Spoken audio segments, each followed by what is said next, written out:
Hello, everyone. Welcome back to Out of Band, a Microsoft security podcast. I'm Andrew Young, modern work specialist at Ticket Data and also a security MVP. Hi all, I'm Shehan. I'm a Microsoft MVP as well in security and Intune. And I'm Anthony Porter, Cloud Security Architect at Canon Business Services, specializing in the Defender and Intune space. So that's why we're going to have a more of a shorter session this time, but we'll cover some of the what's new.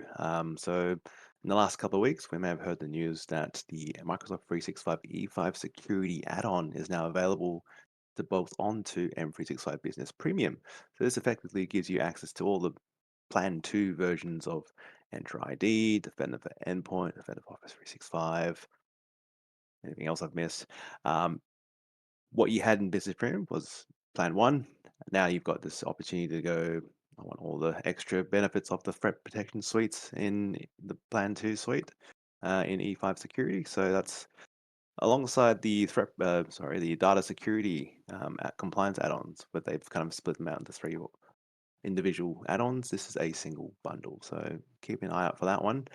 There is a AI-powered business applications bootcamp on at the moment. I believe Anthony has been avidly taking notes again for this podcast. So you Yeah, want to quickly touch base on that? absolutely. Yeah, AI powered business applications bootcamp. So essentially, it's the focus of Copilot surrounding things like Dynamics, Copilot for finance, sales, etc.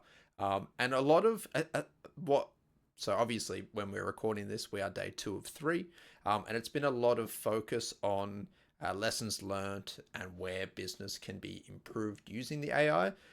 Where tomorrow's session is talking more about the no code, low code components of it. So, yeah, obviously, we'll discuss a bit more in detail in an upcoming episode. Obviously, keeping a security focus where possible.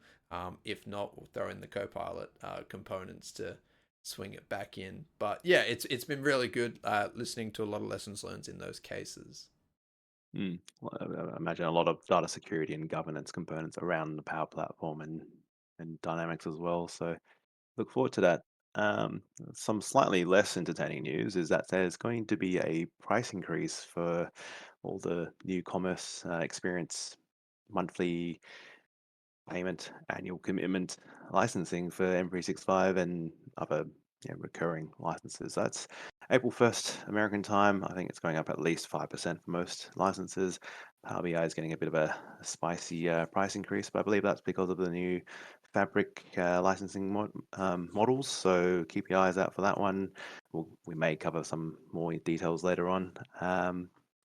And there's also going to be a virtual event on the 10th of April for us, anyhow, 12 p.m. for your time, Anto, and 2:30/3 for us on the more eastern states. That is the Microsoft Secure event, so a 1 hour virtual event, and we'll probably give you an update on that one next session we have, or maybe the one after that, depending on where we land.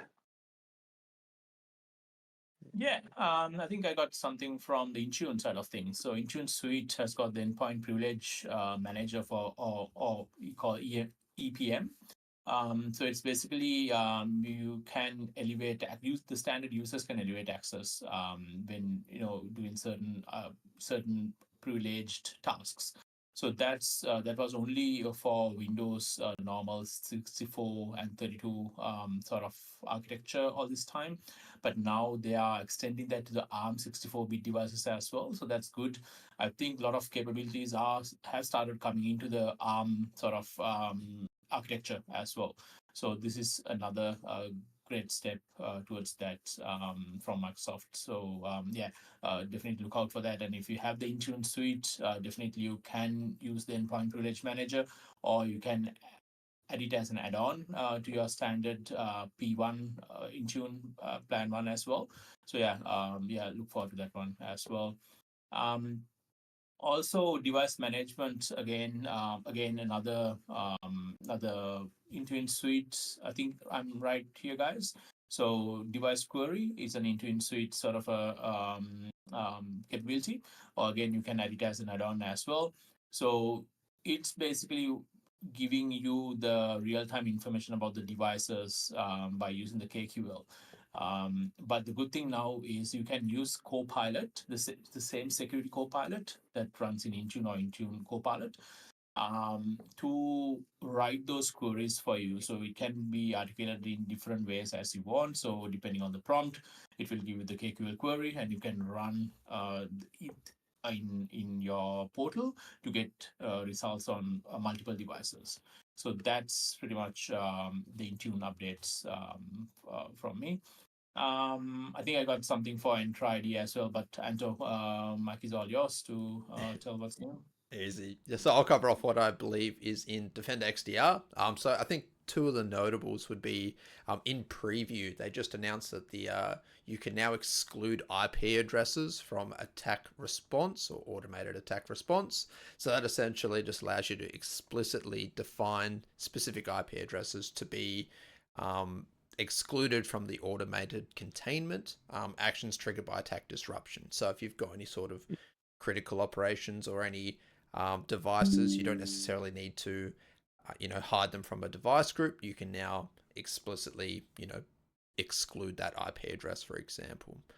Another one which is just now coming to GA is you can now ask Security Copilot how it came up with query suggestions in Microsoft Defender Advanced Hunting. So you can see the logic now behind the query itself to validate that the query aligns with your requirements. And it also allows, for that bridging the gap, I guess, in terms of technical knowledge. So you don't necessarily have to be the, expert within KQL. It's kind of going to spoon feed what it's done, how it's done it, and probably almost act as a learning point as well, so that next time you may not have to utilize Security Copilot to build out a query, or you might have a lot of ideas that stem from that specific query. I'll check it back to. Yeah, I guess that's really important. Like it's showing it's working effectively. And I've seen with some of the other third-party large language models where it's now starting to show it reasoning with itself, but it's showing how it's coming up with I got to do this. This is sort of the pre output, and then it does the output. So good to see they're applying that across this as well. I think falling back to the AI principles of transparency, I think well, just that, the transparency behind this is how we came to it. As you said, the rationale behind our reasoning. This is how we came to this conclusion. This is how we built this. If you want an example, genuinely go and chuck into like M365 Copilot chat and just ask it to provide a random number generation between 1 and 100, and it'll spit out the code that it used to get that random number generation. So, rather than you just going, I'm just going to pick a 7, it'll actually show this is the script that we use. This is the PowerShell command that we use to get that outcome, so that you are aware that it is not biased and it is transparent. But yeah, look, less on that. They're the two notables that I would add for Defender. One obviously in preview, one now in GA. I'll try to go back to Shehan for the Entra ID. Yeah, interesting thing, the combined registration or the converged registration for MFA and SSPR, or self-service password reset. I think earlier users had to register for both by providing their details. So that was a problem or a bit of a challenge for the user productivity.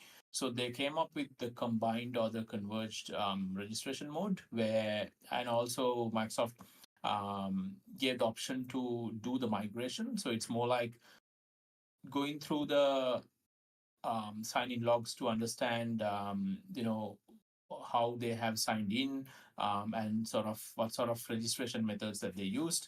So looking at the audit data and then do a one-to-one match with the new combined registration policy. So that was a number of it involved a number of steps. But with the new way, it's basically a wizard. So it's basically automating the stuff for you. So if you have those methods set up in your Entra, when you look at the automated way or the wizard, it will look at the stuff on behalf of you and create the new policy, and it will map the users in the right way, rather than you as an administrator going in and do that migration manually. So that's a new thing that's in GA at the moment.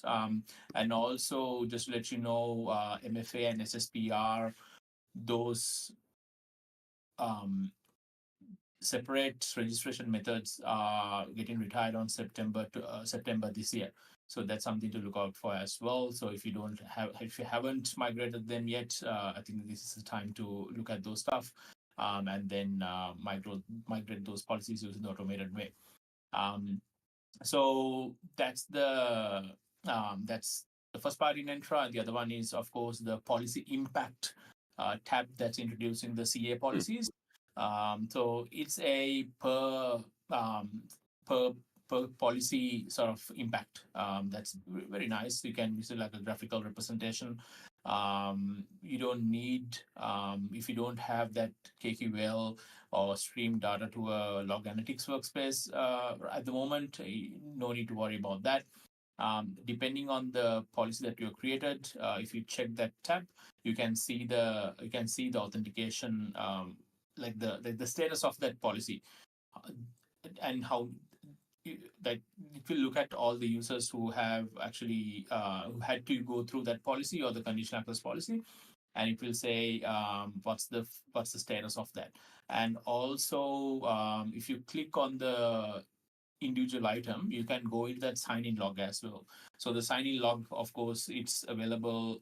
It was like, it's at the moment it's available in Entra, so that will give you like what's the application, what's the browser, those sort of like IP address and things like that. So that will be available if you go further from that policy impact. So I think it's a good addition to the conditional access policies, adding more features and capabilities. So yeah, that's something new as well.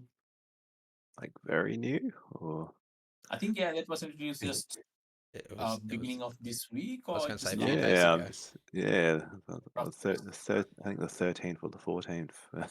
I think Yeah, any sort of graphical interface that can show, the transformation that a conditional access policy would have in an environment, is a lot, I guess, correct. better Yeah, than what currently was essentially a bunch of numbers, yeah, and a couple of graphs of a photo of the atlas, right? And there was no how does this really affect me? It was more, this is the amount of people it affects. But obviously, the metrics you can gain through this reporting feature will actually help you quantify the deployment itself rather than just a shot in the dark shooting from the hip approach. yeah. Yeah, I think even if you go with the report only mode, you still need to have the log analytics workspace enabled as well. So in this way, Absolutely. everything will be there for you. I mean, no need to attach that side of Azure. Yeah. Hmm, okay, guess I'm gonna do some light reading after this. Clearly missed that announcement. Right, well, that's all the news we wanted to talk about in the meantime.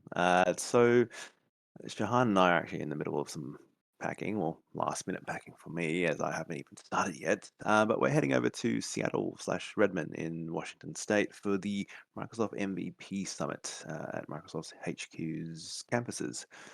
Um, well, I mean, there's where we're at 4,000 or so active MVPs, but there is a bit of a limit to how many they can host at the headquarters. So we were fortunate enough to register in time to get a in-person ticket, and graciously our workplaces are allowing us to take the time away and connect and learn. Yeah, that would be very interesting to catch up with all the other MEPs around the world, where we have seen, in LinkedIn, or maybe have read their blogs and all. But it will be a good opportunity to meet them face to face, have a chat.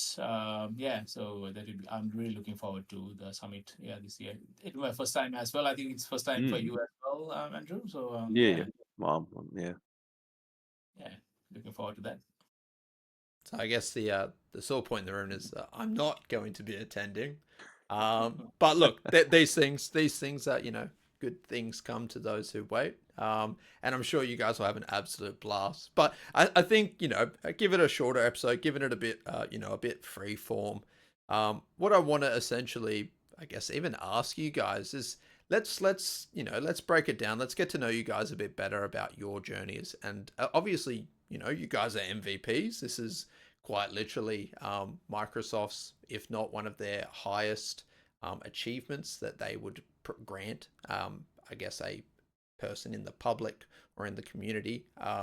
So I guess yeah, look, a bit of a Q&A. I'll ask the questions to you guys. You guys shoot with your answers, but almost let's dive into where you guys started. So where did your journey start in IT? How did you then progress towards, I guess, the content side of things, the Microsoft approach kind of side of things, and then obviously, how did your initial nomination for MVP start? So, look, I'll chuck it back to Andrew. Tell Mhm. us a bit about your journey, mate. Yeah, so my career in IT actually started in 2012.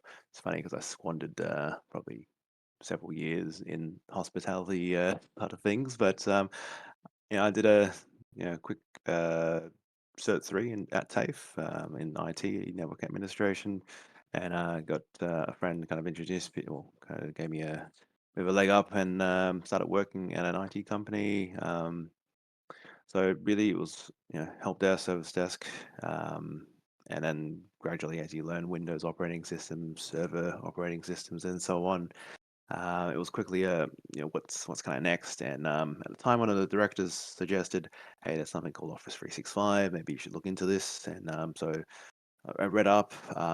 There was exams and certifications around it, so I did those, and it was like it was a new world of cloud technologies, and everyone's looking at you because it's something new, and you're pioneering. What's coming, but everyone's still very invested in the old ways. Servers, SANs, and other on-prem hardware, right? So fast forward a few years, managed to get my way to Microsoft Ignite in the Gold Coast. This was 2017. It's also the last major Ignite event in Australia, and I think this is where it really kicked off for me because obviously met lots of people there because it was my first big tech conference. They had a pre-day event, and some MVPs at the time were presenting. If you ask me at that point, it's like I had no idea. So it's like, oh, this person's speaking. Maybe they're a Microsoft employee. And then after they did all their talks and presentations, had some time to connect with them. It's like, oh no, we're not Microsoft employees, but we are like very passionate, very invested in certain products, and we're kind of experts in those fields. So I was like, that's very inspiring. And so I went around the conference for a few days rather, meeting more of these MVPs that kept cropping up because I guess they're volunteering or they're employed to man booths or run shows and obviously present at these events. So one of them actually said, well, questioned me, and I was like, I asked one of them, how did what's the process, I guess. And he then asked me, oh, do you have any local user groups? And I was like, what's a user group? Hmm. So I'm like, oh, okay. And I can't remember if they told me or if I looked it up. And back in Adelaide, there were a few going on at the time, and I'd no idea at that point in time. And so after coming back from the conference, I attended the user groups, and I was like, oh, this is nice. This is quaint. We come around and we listen to someone talk about SharePoint or M365 or Azure servers and stuff like that. And generally, it was an MVP running the user group. Funny that. And I guess over some time, I obviously attended, but then I thought, oh, maybe I should present, get the opportunity to actually do something around it. Because at the same time, I was also doing a lot of exams and certifications. And so you kind of hit that point where I got to stop doing these, but they keep bringing out more, and I'm going to collect them all. So what's the next progressive thing? Because I'd already gotten at that point it was what MCSA and MCSE, and that's before they changed that to the role-based certifications, just to wound me in my need to collect everything. Um, so yeah, but seeing like the MVP program was a kind of like a maybe it is the next logical step kind of thing. So um, I had some questions around, what else can I do, and obviously running a user group was one of those things that a lot of other MVPs were already doing. So it was like, hey, can I join the team, I guess. So this was the Adelaide Microsoft ID Pro community. And at the point, there was Adam Fowler and Brett Moffat running it. And they're like, sure. So initially, I was just coming on for maybe 10, 15 minutes at most at the start of each user group meetup just to do, well, what's new, what's coming, and all that, um, which is fine. And it slowly progressed to, oh, let me find a speaker, or let me organize the slides for the presentation. And over time, commitments and people and work and all that. So Adam actually got a job at Microsoft, so he kind of relinquished his MVP award and absolved his responsibilities for the user group. So it was me and Brett, and then he slowly, faded into the distance because of commitment and running his own business and all that. So I kind of like spearheaded the user group for a bit, and this was like, kind of in between, unprecedented times with, having to be all online only, and we were running the user group online only, which was fun. It was easy to kind of achieve the whole one to many without seeing anyone because it was just staring at the webcam like this. And after that blew over, there was some, you know, in-person events started coming back, other conferences, digital workplace conference and all that. Actually connected with some other MVPs at the time just for guidance and mentorship because I did actually attempt an application for the MVP award. So Adam actually he nominated me back in 2018, I think, while he was still the MVP, and it got knocked back. Yeah, and I guess it may be one of the ways of them checking, are you actually keen if you weren't, doing huge amounts of like contributions or being very impactful. So if you try again with maybe a bigger commitment, might be a bit easier second time. But yeah, after having a couple of lunches with other MVPs and getting a bit more insight, and finally at the same time, they'd revamped the application process. So I was like, oh, well, better no better time than now to try it out while they've refreshed everything. So it could have been either easier or harder. I can't really remember what it was like the first time when I did it, but it's pretty straightforward. So put the application in second time. This was while Adam was at Microsoft. And got the award. Didn't actually expect to get it, which is why I think I posted about it. And this was January 2024. So I saw the email on like something from Azure admin. I'm like, this, and I open. I was like, you see that familiar email that everyone posts a screenshot of? Oh, you've been accepted into the award program. Like, initially was like, oh, huh. Looking at my wife and I look back and I was like, yeah, I think I was more just shocked that I actually got it because I didn't think I was doing heaps because I obviously fell off the blogging bandwagon, and really it was just a user group I was kind of predominantly maintaining. So yeah, I just continued to run the user group, and I've got Shehan now actually on board as well to give me a hand because finally Adam's gone. Well, he actually left, rejoined the user group briefly, and went back to Microsoft. So I obviously reached out to Sean. Hey, I need someone else to give me a hand here. So here we are. And I guess what else? We've started this podcast. So I need more because I felt like I wasn't doing enough with just the user group. So I spoke to some other MVPs, obviously, and they're like, "Nah, it's fine if you're running a user group. It's generally pretty good impact because it's hard to keep the community things going consistently as well. So monthly commitments to make something happen. And yeah, with this podcast now with these handsome gentlemen, we've got more contributions to the tech community. Actually, it's a wider tech community now because we're audio, visual, and all over the place with different podcast hosting platforms. So yeah, we've got the renewal process at the moment. I really need to get around to finishing mine off. But yeah, in the next week and a bit. So while we're at the summit, maybe, and we'll get that put through, and hopefully I get renewed in July. Fingers crossed, mate. Fingers crossed. Shehan, tell us about your Yeah. journey, mate. Yeah, I think pretty much the same start. So back in 2007, when I was doing my degree in IT or computing, so I got a job as a call center agent in one of the telcos. So at that time, I started my degree in computing, and I started falling in love with computers and computing as a subject as a whole. So luckily, there was an opening in the IT help desk at the telco, and so I got, somehow I got in because I think, yeah, the interview went well as well. So anyway, I came to the help desk. That was 2007 or 2008, can't really remember. But yeah, couple of years in the help desk, junior, senior role. And then I think, yeah, started learning about what a domain controller is, what is a server, and how the domain controller connects to a client or something like that. So it was pretty exciting back in the day. And then someone was telling me, okay, if you really want to pursue in that Microsoft side of things, which I really liked already, you had to start looking at the exams. So at that time, Vista was coming out, and the XP was still there. So the exam that I first did, that was a 70-620 configuring Windows Vista. Wow. So yeah, it was not that hard.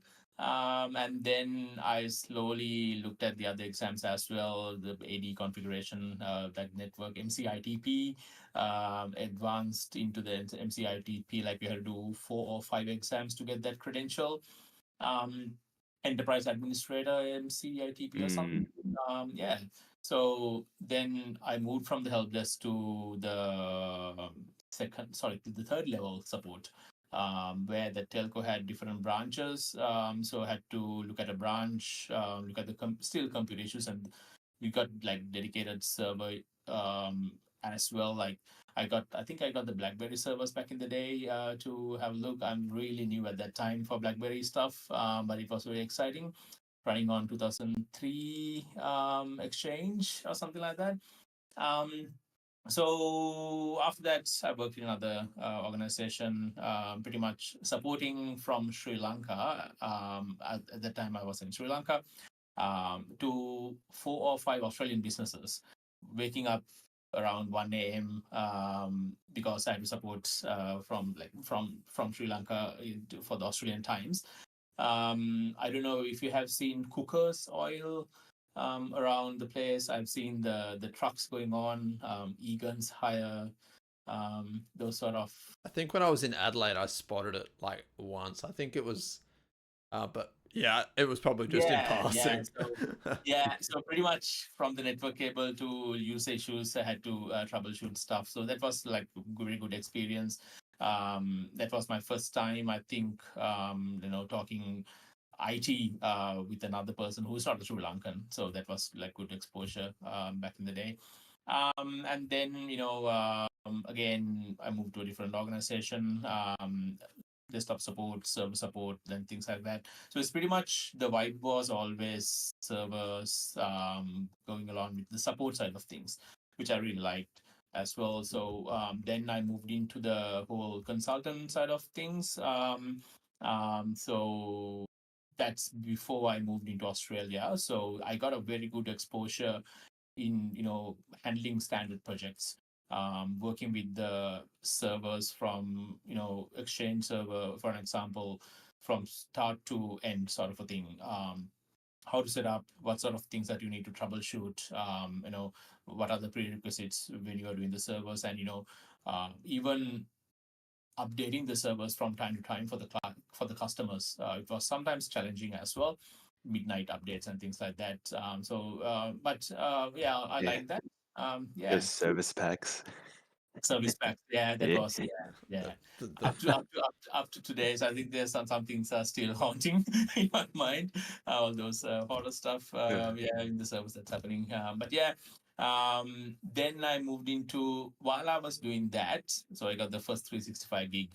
At that time, that was really exciting. We did a Exchange migration by using IMAP migration to one of the organizations.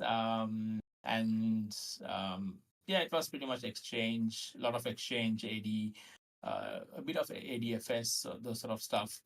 I think, yeah, then after that, we moved to, after handling a lot of projects and stuff like that. So I moved to Australia. Um, I directly didn't get a consultancy sort of a job, but the organization that I started working in Adelaide was a really big stepping stone for where I'm in right now. So I'm really grateful for that. As in, it was still a support sort of a role, but I had to handle the projects as well at the same time. So I did a lot of stuff because I had that exposure from Sri Lanka by handling a standard 365 projects, and I was a key player in that organization as well.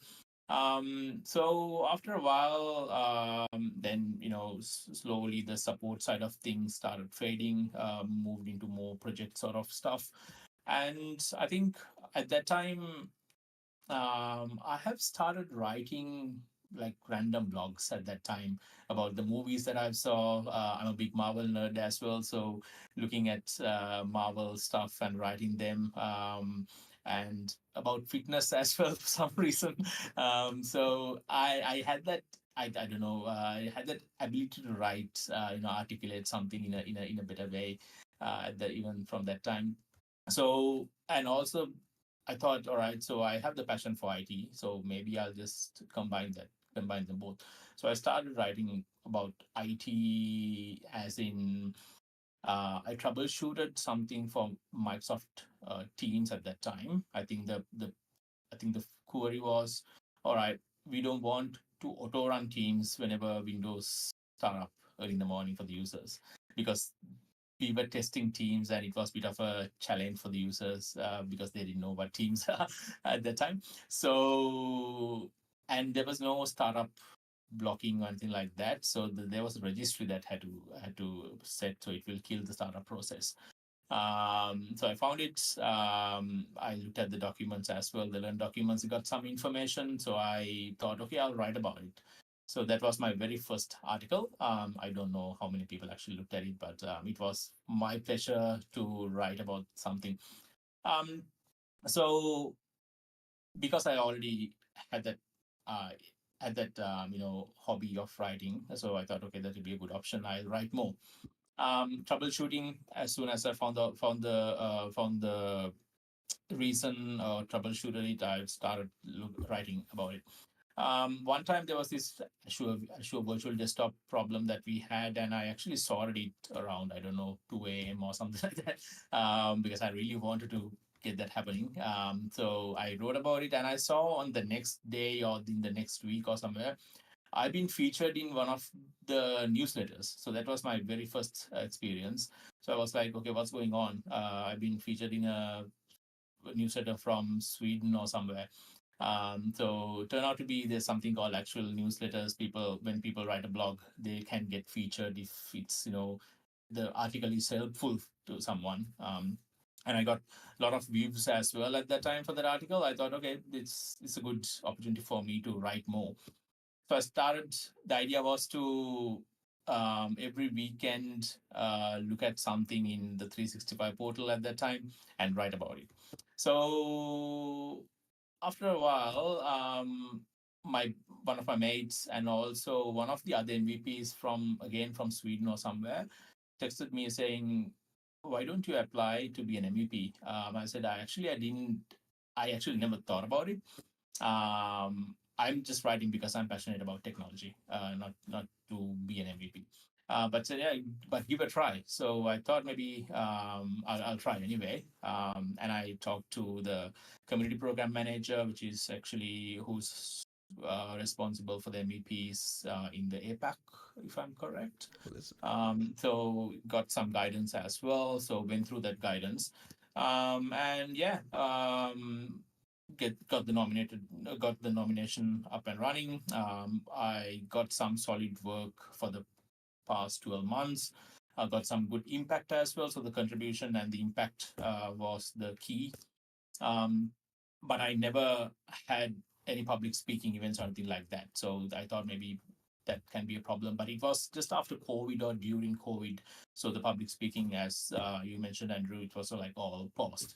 So I had this option or idea in mind to create a YouTube channel, but that never happened until like last like I think beginning of 2024 or somewhere, 25, sorry. So yeah, so my writing was good enough for me to get nominated as an MVP, so that went well. um yeah, so and as Andrew mentioned, so I'm co-hosting the user group right now, doing some speaking events when I get the chance, and doing the podcast right now with you guys. So I think the passion for technology, and eagerness to learn more, sort of stuff, it was the key for me to be an MVP. Yeah.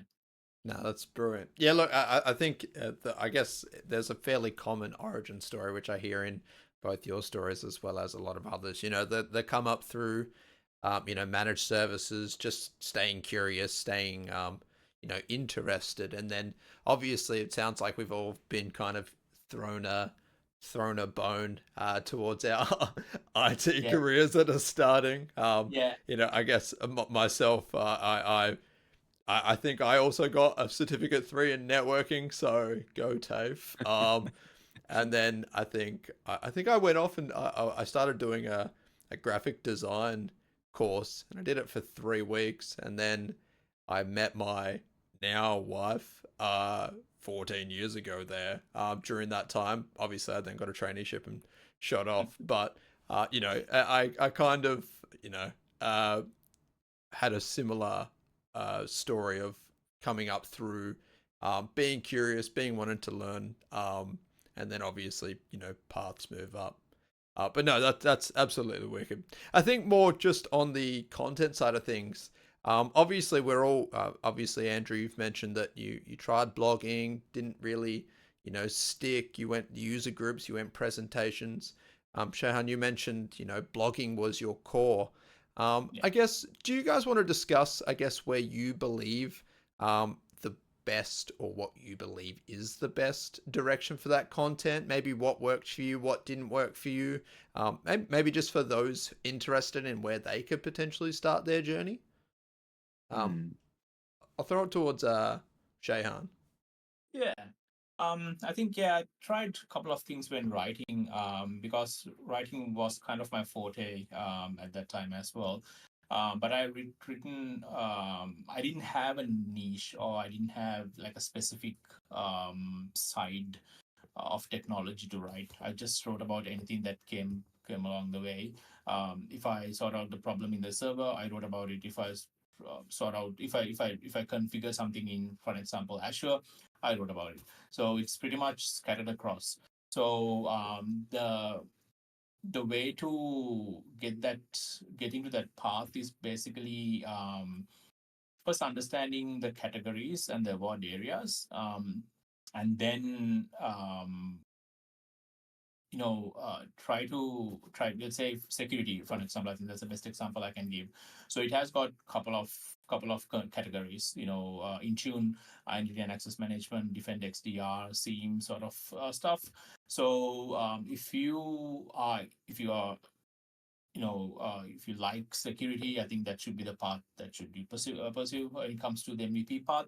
And then you can pretty much write or talk about those sort of stuff. So I think that was one of the things, because I had a lot of articles that had like got good impact, but they were not from the stuff that Microsoft wanted for my MVP category. So I had to filter it out. You know, uh, I had to write more to get that path up and running properly.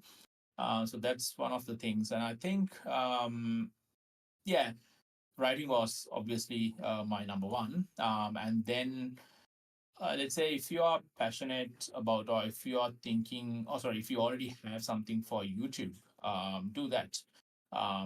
Doesn't matter if you are not a public speaker. If you can present something online, it can be where you are just, you don't switch on the camera, you just keep the screen shared, and then you talk about something, talk about how to configure something, for an example. So that can be a good opportunity as well. But my advice is sticking to that path. You can easily find that, find those categories from the MVP website, like publicly available, what sort of categories that there are. And also you can see how many, who are the people who are like got awarded in those categories as well. If you know them, you can talk with them to understand. Like pretty much everyone using LinkedIn these days. You can get connected to understand how they started their journey as well, like how we are explaining right now. And if you check YouTube, there are lots of other MVPs who are explaining the same thing as well. So yeah, lots of avenues of starting the journey in the right way, I would say. Um, and yeah, when you have that solid content, which is obviously should be accurate to the point, and yeah, then pretty much the thing is the community will understand that you are eligible to be an MVP. I think that's the best thing, right? Rather than you are, for example, if you talk about myself, if rather than I'm thinking I'm ready to be an MVP, if someone from the community or someone you really don't know would say you have some good content, why don't you apply for an MVP? So that thing that's the best verification you can get. That means your work is getting recognized somewhere around in this world somewhere. So I think that's really nice to hear. I think the other side of that is when other MVPs ask you, or they're talking to you about something, and then you say, "Oh, I still need to be nominated or apply," and they come back saying, "Oh, I thought you were already an MVP." It's like, Yeah, yeah, yeah, so you, yeah. yeah, if you're clearly already doing the content or the providing the impact to the Yeah. community, then I suppose yeah, you're halfway there. I think one thing before you move on to the other question, Anto, I just remember this one. When I first started writing, my sole theme or the sole goal was I'm writing this today, but maybe after a couple of months or maybe after 1 year, someone from somewhere in this world might get the same question. So if they search from Google, they might see my Google my article, and I can be helpful in that way. So so I thought that was my goal at that time, which is Uh, why I started writing. the amount of times you do a search and you find all these articles, oh, it's the Yeah. exact problem I'm looking to solve, and Yes. you go in and it's like either no replies or the last reply was 3 years ago and no response after that. And you're like, Yeah. And so sometimes it's search engine optimization, right? yeah. This happened to me actually 2 weeks ago. I was looking something for Defender, how to do something I can't remember. Yeah, I think one of the first blogs was something that written in 2023. It popped up. So I was like, okay, I already had this question and I already written about it. No, Yeah, memory. brilliant. Yeah, look, I think so. Obviously, you guys have both just discussed that whole, uh, you know, oh, you're not an MVP. Obviously, you've mentioned you've been nominated in your paths.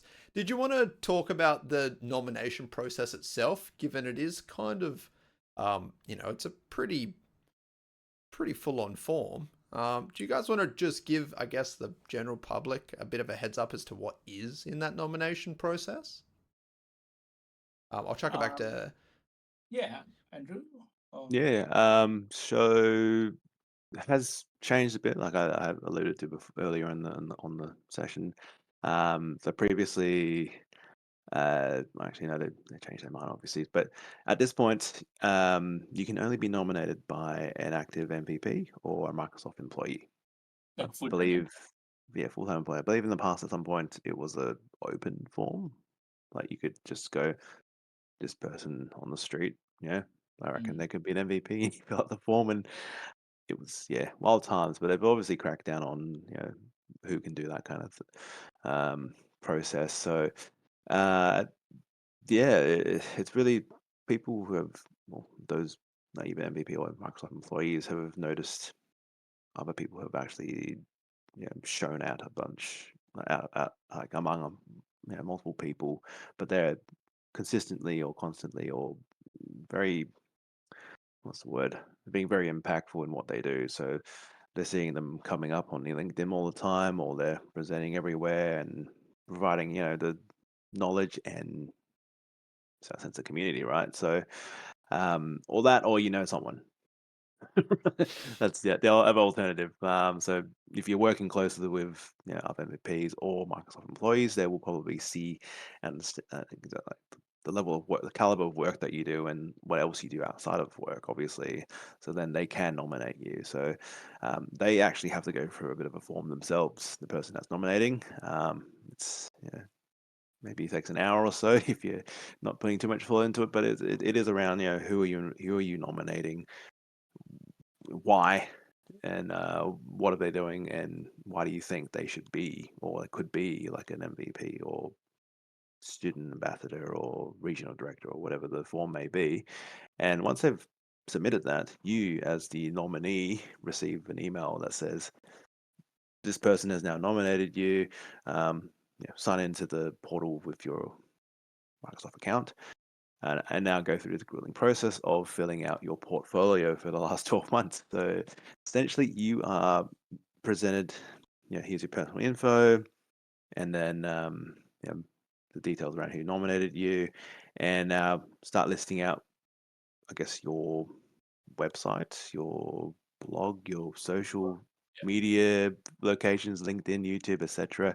Anything that you own that has your content on it that would be related to the Microsoft category and technology area that you may be nominated for. So, it could be security and Intune, it could be M365 and Copilot, Azure and stuff in Azure. Awesome. Yeah. Yeah, mental blank.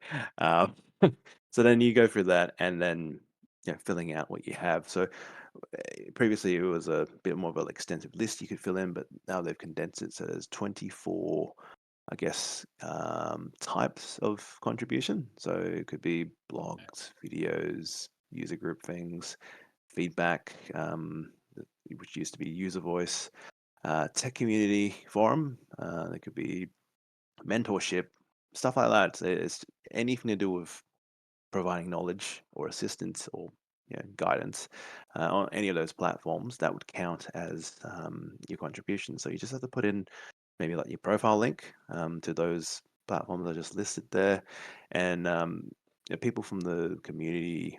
The program groups, they'll actually go through your profiles on those platforms and just see what it is that you do and how impactful that content is or the knowledge that you're providing Yeah. is. Yeah. Yeah, and that, I mean, that's I don't remember the wordage around here. There's activities and then there's events as well. So if you are running or hosting or presenting at say a conference, you can also enter those and highlight them on your profile, because you will end up with your own profile on the MVP website if you become an active MVP. So all of that stuff that you put in there, you can then click a star and highlight it on your profile afterwards if you are elected, and it just kind of gives, as you said before, Jahan, um, seeing what other MVPs have done. You can quickly look them up for that Find an MVP website, and you can see on their profile they've highlighted, oh, I've done this and presented here, and I've created this in this trailing 12-month period. So you can get that kind of a quick view into what they've done. I think what else there was in there. I think Yes, also, yeah, no, the bit around what you are intending to do in the upcoming time as well. So if you do become awarded, what are you going to do to yeah. continue that? So and then comes renewal, where you just repeat the whole process again every year. I think the community program manager is always there for you, like when you're in that path, when they have given the green light to start the process. So if you have any problems during that, Mm, during the filling of that application, they're always there to help, to give you more guidance. And also, I think I think you had done the same thing, Andrew. The advice that I got was start writing everything in an Excel file, like the dates, the URL, the heading of that topic, or the anything that you spoke or anything like that. The number of views if that's a blog post, and so that's counted as the impact, and The things, reach is what it used to the be reach. called, I think. So, yeah. Yeah. Yeah. So that will be the Excel file. When I first created that, I had to present it to my community program manager, and then only I got the green light. So, okay, yeah, you can start with the process. Along the way, that Excel file really helped me to look at that and probably update quickly into the application form, when we are doing the activities and events, like filling all the stuff. So yeah, I think that's one of the things, thought maybe I'll just mention as well. Yeah, I think they used to have integrations, but that no longer is a thing. So I guess keeping track of your own activities is a job in itself, particularly if you are doing a lot of these disparate activities. So, whereas if we're running a user group, we're doing a podcast, we just put in podcast user group, and it speaks for itself because we're running this at a usual cadence, right? So we're not allowed. Well, we can't. Limitations. We can't just put every episode or every session in there. So it's just, this is what it is, and we expect this many attendees. Particularly for the in-person events, or the user groups, we're at a hybrid now. So you can say how many attended in person, how many attended online. Bit hard when it's we're going, here's the user group link, and then we here's the average attendance, or here's the total over the year. There is a field, like there's the public field and the private field. So when the program community people check it, they can see your internal notes to explain this is what it's like. Here, this is what we've done, and here's the attendance skewing based on what's happened in that 12 months period. So, um, I mean, for us here in Adelaide, it's a smaller crowd, versus the eastern states. I haven't been to Perth, so I can't comment on that yet, Anto. So I imagine we've got similar numbers turning up. Absolutely, Actually, mate. I've seen you guys have more at the Microsoft office during like the lowdown and all that. Oh, look, we definitely got some people. But yeah, look, I think in terms of our Microsoft Perth security meetup group, I think not to big no, I think probably my presentation last year was probably one of the bigger of, and thus why I'm getting asked to come back, I would say. But really, yeah, look, I think the meetups can be anywhere from a few people. I think there's a component where it's most of the time it's either like after hours, so people have to take time out of their personal lives to come to these events and whatnot, where you almost don't want them to either. But look, Mm, yeah. it's I think the platform in which you can is still absolutely Yeah. necessary. Can I just mention one thing? Again, talking about the contributions, forums. That's a Mhm. very good part to keep that momentum alive as well.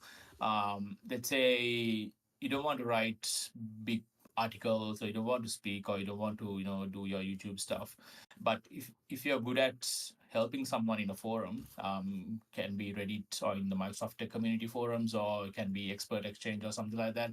Answering the questions itself it's a contribution, because if you have done something, and if they ask the same thing, and if you have explained that in a proper way, and if for an example, in the tech community, you can, I think in all the forums you can just mark it as the answer, so that's much better. Mm, But still, if you have helped someone by answering a tech question, so I think they can go towards your contributions as well. So that's one of the things that you can add into the whole MVP path.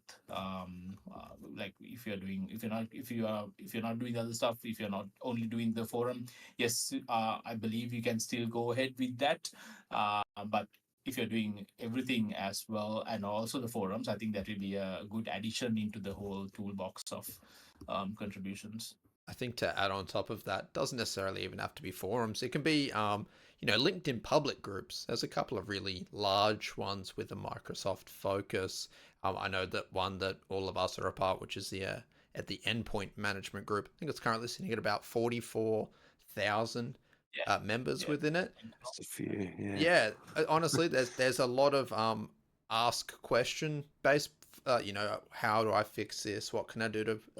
Honestly, if you're not if you're not a blogger, if you're not a content creator, but you're just passionate about giving someone else, a leg up or an assistance, those are 100% worth a Yeah. contribution itself Yeah. because, you're making a difference in the community. They've obviously, everybody's professionals. They've obviously tried Google. Or Chat GPT. And then Copilot. yeah, well, Copilot would figure it out. No, but the ability to help someone in Yeah, that's the need. key. Yeah, Yeah. exactly. Yeah, spot Well, on. Yeah, yeah, what an MVP is, I guess, the advocates, evangelists, and the experts who have actually yeah, you know gone through this stuff before you, so that you don't have to take the brunt of yeah, the painstaking learning curves and all that. So you've got there's guidance, there's help with adoption. I think it's kind of an extension of Microsoft like support, whereas Microsoft goes, here's a new fancy tool and all these products, and you need extra people to kind of bridge the gaps between the end consumer. You've got your IT providers, you've got the MVPs who may or may not be working at IT providers, or they've got their own consultancies and so on. But it's coming together and actually ensuring that the madness of these products actually makes sense for the usual end user or people trying to make sense of these products and make them work. yeah. I think in a way, again, the learn documents are really like that should be always I'm going to the learn documents everyone to learn more about the technology. But we all know sometimes it doesn't have like all the screenshots or like videos or whatever. It's just the steps are there, so it's really easy to easy to understand way. But if you're passionate on elaborating that idea a bit more with with your learnings as well, then you always have other methods, right? As you mentioned, Anto, content creation. So it can be a YouTube where you explain the same thing but in your way, but you can just do it in a live sort of a demo sort of a way. Or if you're doing a blog post, you can add some screenshots, or maybe if you're seeing an error or something like that, you can see, you can tell how you fix it in the same way. And also while testing that, if you see anything wrong according to your understanding, you can always do a product feedback as well. So that again, another contribution method, doing product feedback. So it all connects in a way. At the end of the day, it's just us as MVPs elaborating what's in Microsoft in our own way and adding our own learnings as well. So it can, again, as I mentioned, someone from somewhere will be, facilitated by that. It will be helpful for them in some way. No, that's brilliant. Look, I think going from that, as to current MVPs, what would be, some just wise words of wisdom to anybody, either striving for MVP or, maybe now as of this, like looking towards, it's starting that journey to become an MVP? What would be some wise words of wisdom, Shehan? Yeah, say do the contributions, not with the mindset of being an MVP, but it should be in your back of your mind anyway.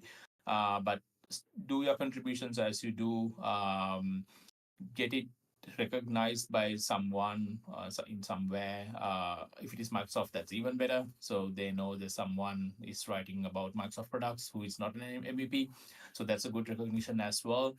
And always, with the sense of community, and also always thinking that I'm doing this to help someone. I'm passionate for this technology, so I can write or I can talk about it, so someone will be facilitated by that. So having that can be a good mindset or good start. And then of course, knowing the community, then be recognized in the community for your work. I think that all the other stuff will flow automatically when you start that process in the right way. Yeah. Andrew, do you got Mm. anything else to add? Yeah, I guess I kind of briefly mentioned it earlier, but there is another program that sits alongside the MVP program, and it's this Microsoft Learn Student Ambassador program. And yes, it's geared towards those in tertiary or higher education who are currently studying something in IT, where it's kind of a similar thing. You can start to do the same kind of things as people who do things that become MVPs do.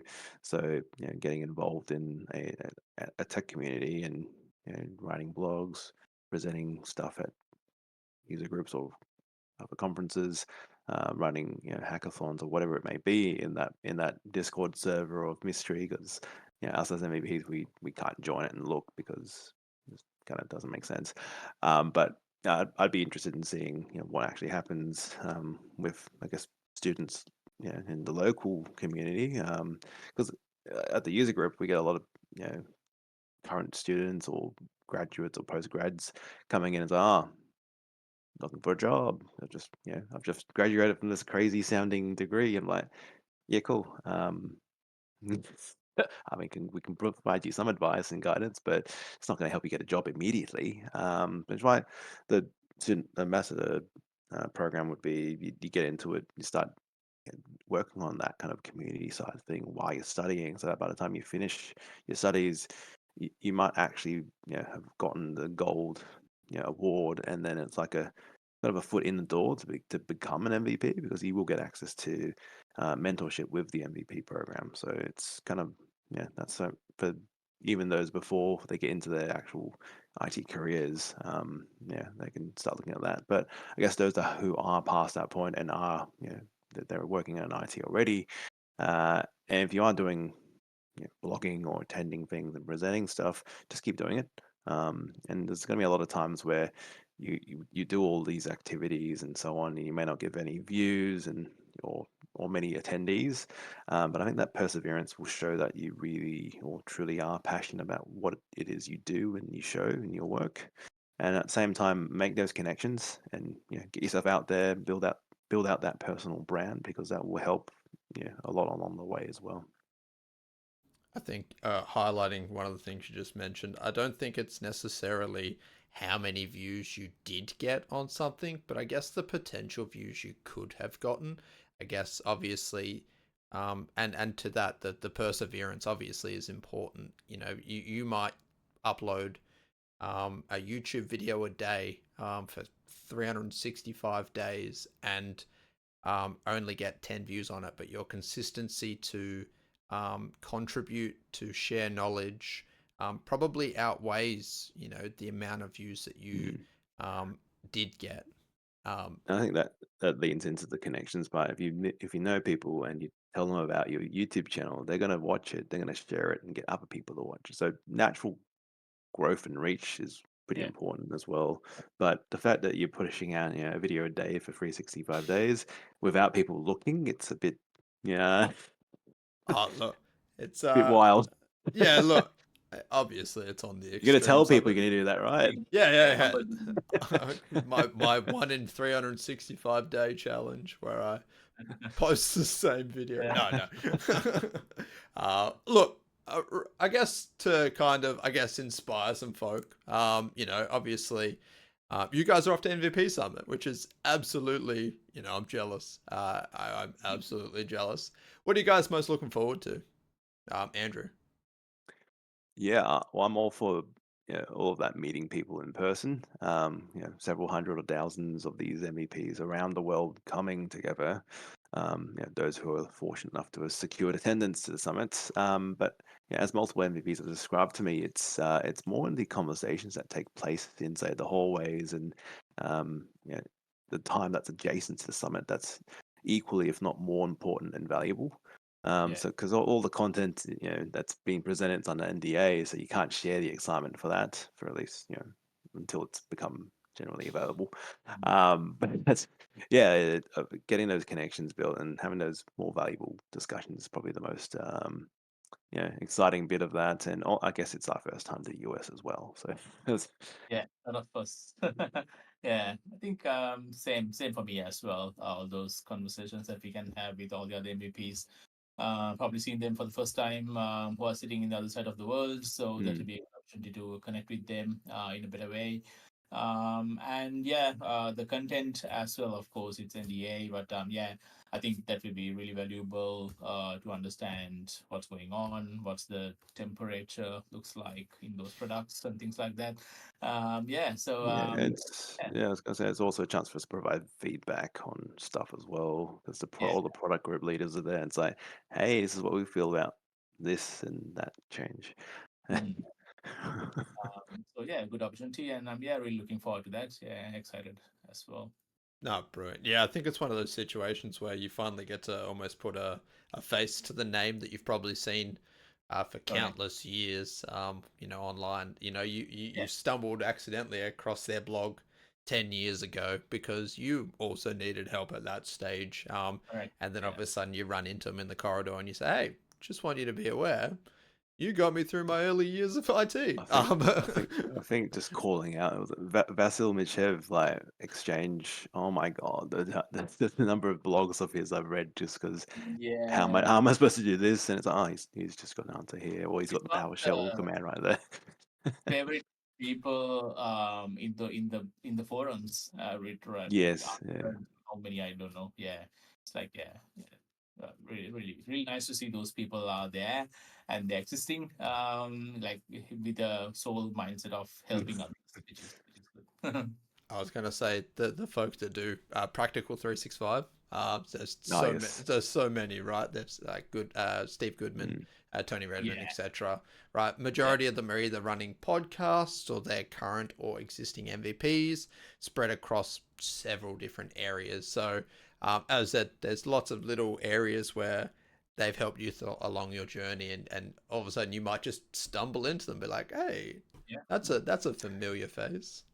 and that kind of triggers that I didn't mention this earlier, but it's around when I sort out those other MVPs for, I guess, guidance and mentorship. It's you get that feeling where once you start following a bunch of MVPs on LinkedIn, for example, and you see the content they push out very frequently, and then you gotta go, well, I need to be pushing out content as well, but I don't want to push out the same thing, or because announcements get announced at the same time, so obviously people are going to start posting like crazy about this is the latest and greatest new thing.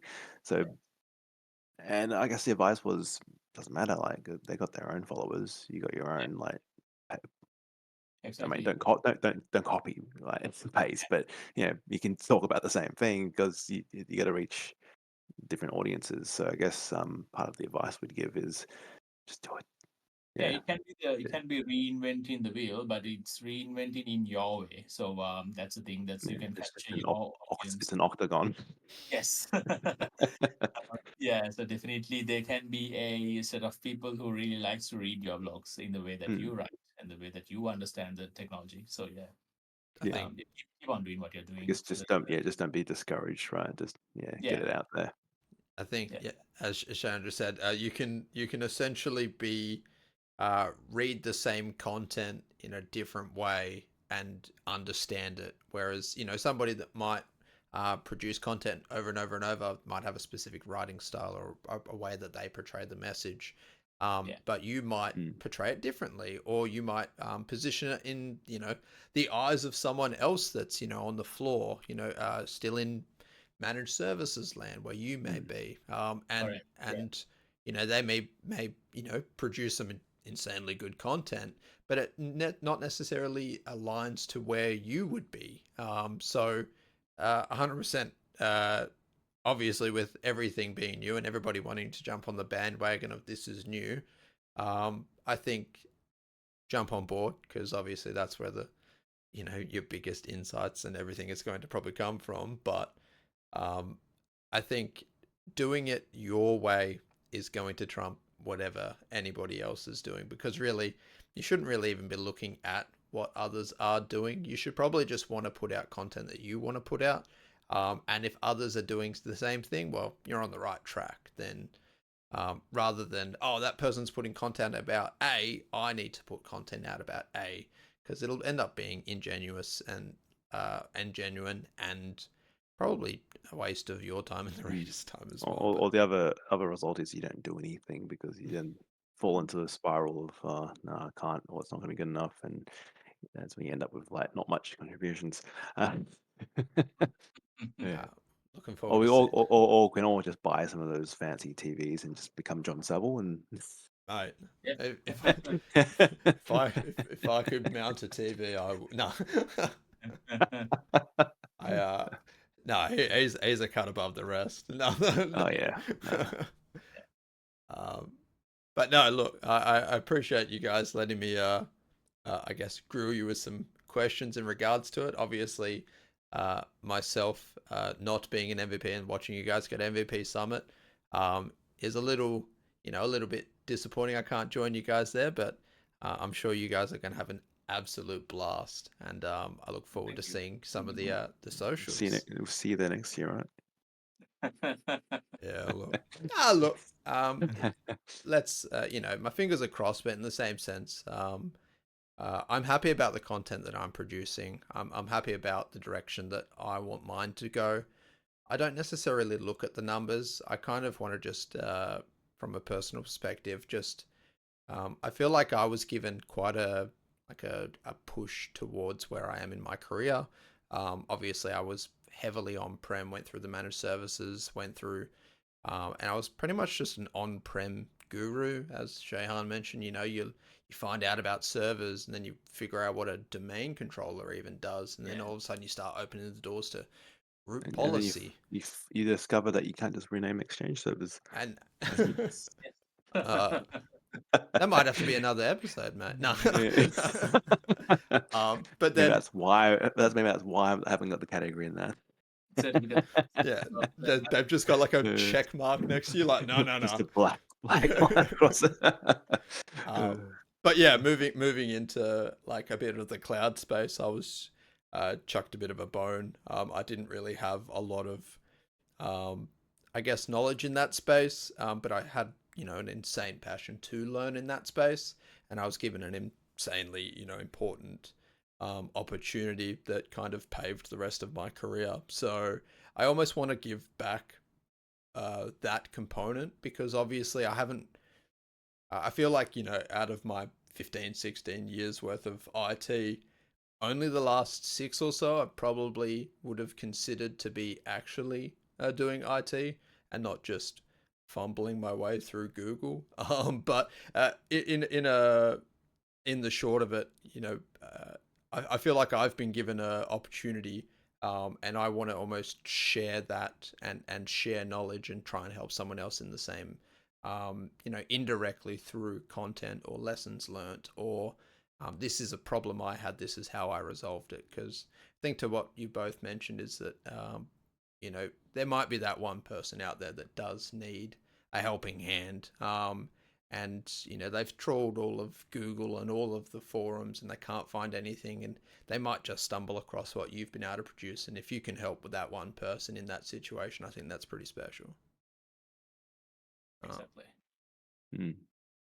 Yeah, look, enjoy MVP Summit. We'll definitely be posting updates on our travels while excluding any spicy secrets. But yeah, we'll be keeping that MVP buzz going strong. Yeah. No, so look, I realized that this was going to be a short episode, which then turned out to potentially be one of our bigger ones. But look, back in April, looking forward to having you both back on a solid Australian ground, and looking forward to another podcast with you guys soon. Yeah, for sure. Yeah, no worries. And thank you everybody for listening. And I guess we'll be seeing, and you'll be seeing us, and listening to us very soon. Right. Thank you all. All good. Yeah. Thanks for listening. See you next time. Take care, everybody.